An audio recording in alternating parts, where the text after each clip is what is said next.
This is really just my step-by-step process in renewing residency, my Mexican residency for the next 3 years. And I'm just going to take you quickly through what that looks like. So quickly, applying for residency in Mexico begins at a Mexican consulate in your home country. So I'm speaking on behalf of the United States, which is my home country. I started the process in August of 2022 in New York City at the New York City Mexican consulate. I tell you all about that experience, all about that process in a video on this channel. And I'll also link that video. And let me see if I can, well, anyway, it's in the playlist. So again, just search this channel, go to the playlist, look for Mexican residency playlist, and you'll find all the videos there.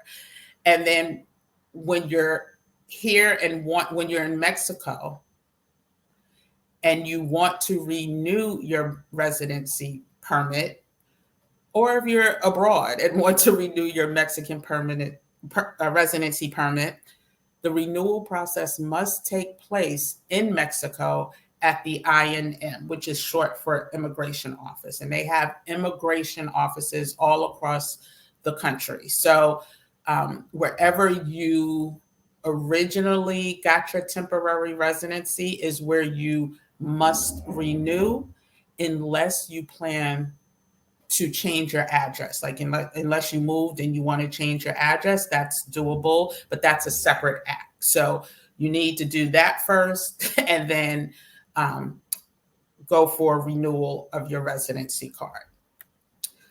And so the one thing I thought in all of my research that was very interesting is that Mexico has over 53 consulates in the United States. No other country has as many consulates in any single host country. So no other country has as many consulates as Mexico does in the US at 53. And I think unless one closed, I know one opened in New Brunswick, New Jersey, not too long ago. So it may be, that number may be a little higher now. And this was me, step one. This was me at the New York City consulate in August of 2022. This is the day that I received, is this the day that I received? Yes, this is the day, the picture to the left is the day that I received my visa, which is the visa that allows you to come to Mexico to obtain your residency permit.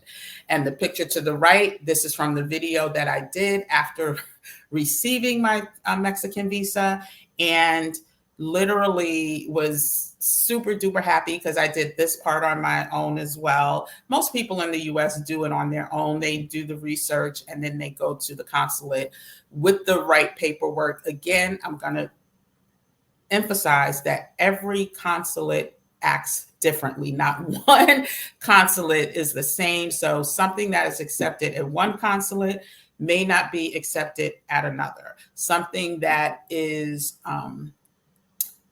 processed in the same day at one consulate may take a week or two to be processed at another.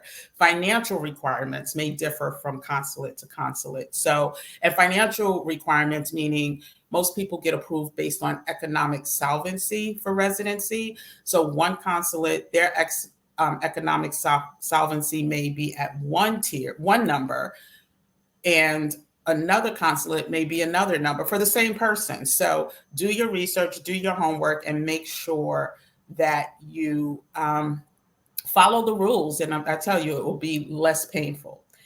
Now, this was me in February of this year. So hear all about my process here in Mexico from January through February. It took me 30 days to actually receive the residency card. Some people call it a green card. It's no longer green, but it took 30 days. Now, some immigration offices go in the same day and come out the same day. There was a glitch in the system. There was some incomplete or miscommunications, let's just say. And again, I did this on my own, and I wanted to do it on my own because I wanted to understand the bureaucracy. If I plan to spend more time in this country, potentially, turn this into permanent residency, maybe live here permanently, I just needed to understand what the bureaucracy was like. And because I had the time, I said, let me go through the process. Now, you can always hire a facilitator to do the first part of your process and the second part. But if you speak, I will say this, if you are Spanish speaking and you speak fluent Spanish, you can do this without a facilitator. If you don't, then you may want to look into hiring someone. And this was my facilitator when I did the renewal last week. And the beautiful thing about her, first of all, she's like Don Diva in the immigration office in Guadalajara. She used to work there, and she also has a job at the university in Guadalajara that's based on immigration. So she is well connected. They adore her in there. And when I was going through the lengthy experience in January and February to get my card originally, a friend of mine had used her. Her name is Marnie. She's a sweetheart. Mari. A friend of mine had used her, and I reached out after the fact, after I had already set up my appointment and everything, to see if she could speed things up because there was emergency back in the States that I needed to get back to. So I had intended on staying in Guadalajara at least through March, but at the end of February, I had to get back. I knew I had to get back. And I reached out to her. Unfortunately, I was too far down the process. She couldn't do anything to speed it up, but we kept in touch. And the day that I went to pick up my card, she met me there because she knew the situation back in the States, and she sat with me and shared some of her stories that were similar to what I was experiencing.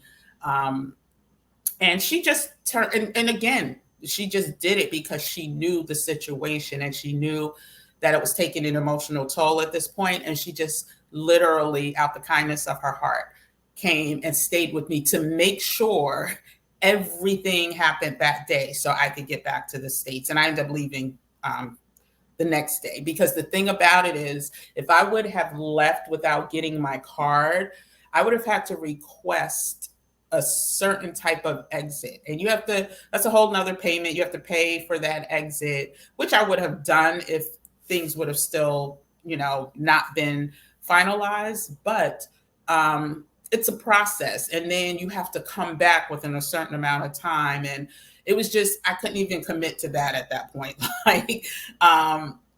Anyway, so she came, sat with me, spoke Spanish to anyone, didn't even, because I was doing my little struggle Spanish when I was in immigration. She took over, didn't ask for anything, just making sure I was good. So I knew that when I came back to renew, I was definitely going to use her. And it was easy breezy. It was the most easy breezy process that I could have ever imagined. And so I highly recommend her if you decide to renew in Guadalajara or get your residency in Guadalajara. And more about her will be in the description of this video. So what is required for renewal? There are certain documents that need to be submitted. And the great thing about having a facilitator, literally you send them a picture of your passport, you send them a picture of your immigration card and confirm your address, and they fill out everything and they come prepared. And so I can't even show, these are my papers that are my, it's in Spanish. It's just, these are my confirmation papers that I renewed, paid the fee, et cetera, et cetera. But these are the things that are needed in most immigration offices. Some are changing, and we'll go through that too. So an online application. So you go online, there's an application that you must fill out for renewal. And I'll also leave the link to the Mexican immigration office where you can find these documents. And you have to print them, fill it out, print it, print the documents, and then sign them. There's a form called Formato Básico, which is a basic form that gives them additional information about you.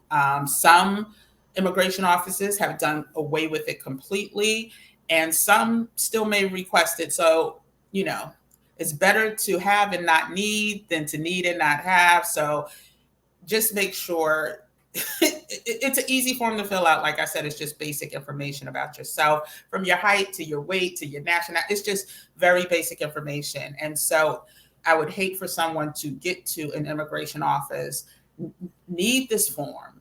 Some immigration offices will fill the form out for you, but others will be like, oh, you have to go fill it out, print it, and bring it back. And that's just wasted time. You also need your passport and a copy of the actual, your face, the page with your face and your number and all of that, your passport number.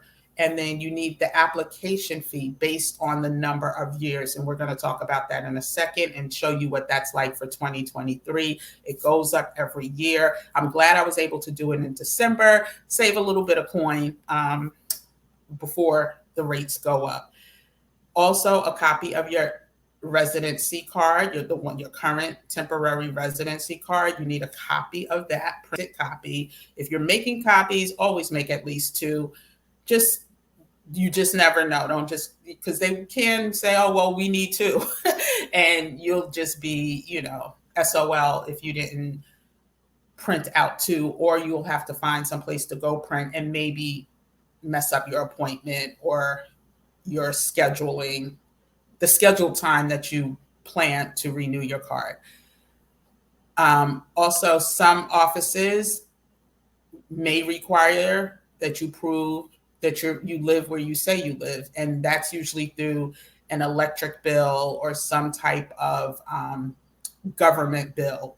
And so luckily Guadalajara, and I won't say luckily, but Guadalajara did not require that, which was a great thing. And so all of the information that you see above, basically my facilitator took care of, brought copies of. All I had to do was show up at the allotted time, which was 10 a.m.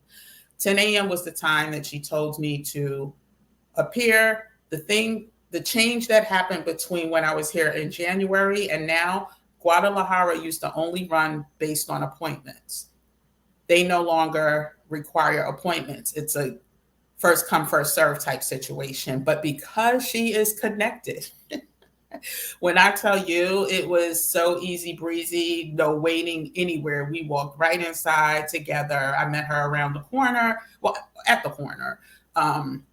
Walked inside the building together, sat down. She went to every station. And then when I needed to go, to verify whatever or do my biometrics, I did it. But other than that, she did all the talking, and it was just a great experience.